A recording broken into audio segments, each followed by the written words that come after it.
अब हम इसका मॉड मालूम करते हैं, देखते हैं कि इसका मॉड जो है वो इसका डिटर्मिनेंट मालूम करेंगे, फिर हमें पता चलेगा कि ये सिंगुलर है और नॉन सिंगुलर। अगर इसका मॉड 0 आ जाए तो ये सिंगुलर होगा। हम मॉड मालूम करते हैं, ए मॉड, यानी उसका हमने डिटर्मिनेंट मालूम करना है। 1 2 0 0। अब इसका मॉड मालूम करते हैं, इसको इसके साथ मल्टीप्लाई करना है, 1 को 0 के साथ मल्टीप्लाई करना है, माइनस 0 को किसके साथ मल्टीप्लाई करना है, 2 के साथ। तो ए मॉड जो है ये आ जाएगा 0 माइनस 0, तो ये ए मॉड जो है इसका क्या आया, 0 आ गया। ए मॉड क्या है, 0। तो ये क्या होगा, सिंगुलर मैट्रिक्स।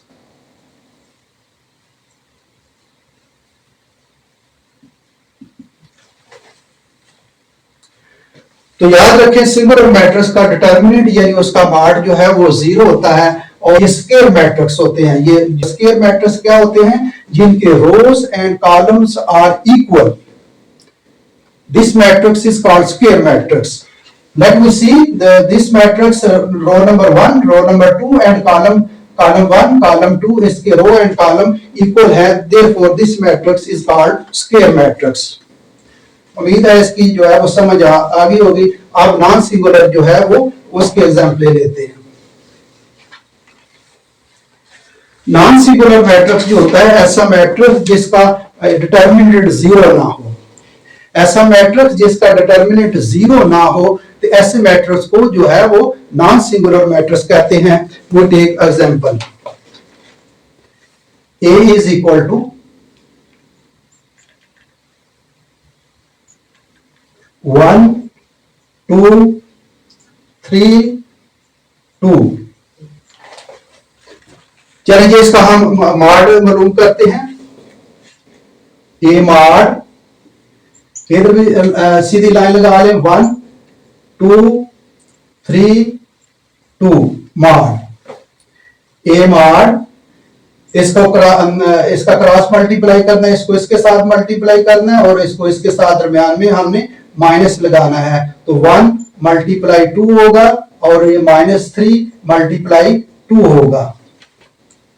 तो A mod is equal to 2 minus 6। तो ए पर डिटर्मिनेंट यानी ए मॉड इसका आ जाएगा -4। तो ये देख लें 0 नहीं आया, तो ये है नॉन सिंगुलर मैट्रिक्स। एक और एग्जांपल ले लेते हैं।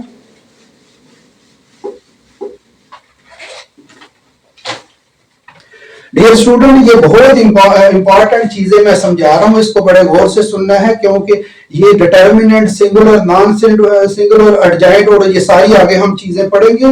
ये चीजें जो है आगे एक्सरसाइज, बहुत इंपॉर्टेंट एक्सरसाइज शुरू होने लगी है, उसमें ये चीजें काम आएंगी।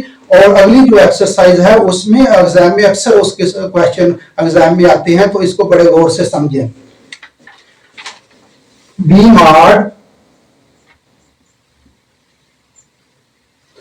1 -4 3 5। तो इसका हम जो है वो मॉड मालूम करते हैं। B mod is equal to, इसको सीधी लाइनें लगा लें पहले, 1 -4 3 5। B mod is equal to 1 को 5 के साथ मल्टीप्लाई करना है, -3 मल्टीप्लाई -4, ब्रैकेट लगा लें, -4 के माइनस के लिए, चूंकि उसका माइनस है 4 के साथ, इसलिए ब्रैकेट लगाई है। ये 5 आ जाएगा और माइनस माइनस प्लस हो जाएगा और ये 12, और बी मॉड जो है ये आ जाएगा 17। तो इसका जो है B mod is not is equal to 0, therefore this matrix is called non singular matrix. तो ऐसा मैट्रिक्स जिसका मॉड 0 ना आए वो नॉन सिंगुलर मैट्रिक्स होता है। चले एक और एग्जांपल ले लेते हैं, तो आपको सही तरह से नशीन हो जाए। C is equal to 6 2 5 3। तो C मॉड ले लें, इसका इधर भी मॉड ले लें, 6 2 5 3। तो C mod is equal to 6 को मल्टीप्लाई करेंगे 3 के साथ, माइनस 5 को मल्टीप्लाई करेंगे 2 के साथ, तो C mod is equal to 18 minus 10। तो C mod is equal to ये 8 आ जाएगा, तो C mod is not is equal to 0, therefore this matrix is called non singular. तो उम्मीद है स्टूडेंट आपको समझ आ गई होगी। तो मेरे चैनल को सब्सक्राइब भी करें और दोस्तों के साथ शेयर भी करें। तो इंशाल्लाह नेक्स्ट टाइम हम अगले लेक्चर में पढ़ेंगे। Thank you very much.